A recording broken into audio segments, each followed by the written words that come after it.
নতুন বছর মানেই নতুন আশা, নতুন আনন্দ।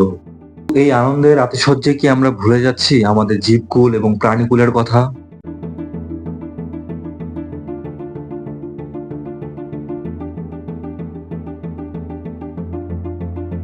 31st নাইটে পটকা ফোটানো এবং আতশবাজি বা ফানুস ওড়ানো শুধুই কি বিনোদন, নাকি কারো জন্য চরম আতঙ্কের?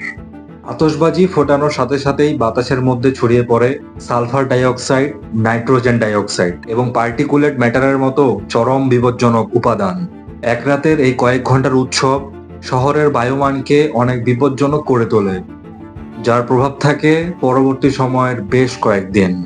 প্রতিটা বছর হাজারো পশু পাখি এবং বৃদ্ধ এবং ছোট বাচ্চাদের জীবনের উপর কেন অত্যাচার করে থাকে? 2022 সালের 1 জানুয়ারি ঢাকা শহরে আতশবাজি উদযাপনের সময় 4 মাসের একটি বাচ্চার মৃত্যু হয়। একই বছর ফানুসের কারণে মেট্রো রেলের তারের মধ্যে বড় ধরনের বিপর্যয় ঘটে এবং নিরাপত্তার খাতিরে 1 জানুয়ারির শুরুতেই মেট্রো রেল বন্ধ ছিল।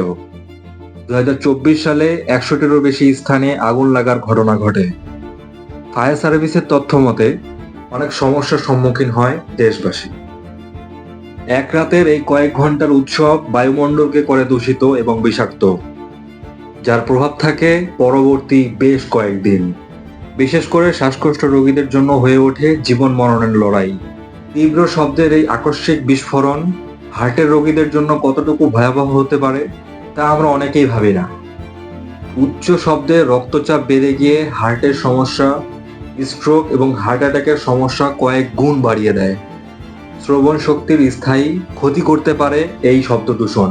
মনে রাখবেন, আপনাদের আনন্দ তাদের কাছে মৃত্যু চিৎকার। আসুন নতুন বছরকে বরণ করে নিই মানবিকতা দিয়ে। আতশবাজি বা শব্দ দূষণ নয়, বরং গাছ লাগিয়ে কিংবা পরিবেশ বান্ধব কোনো কার্যকলাপ করে আমরা উদযাপন করতে পারি নতুন বছর।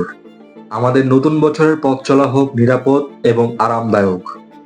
ভিডিওটি শেয়ার করে দিয়ে আপনার আশপাশের মানুষদেরকে সচেতন করুন। আসসালামু আলাইকুম।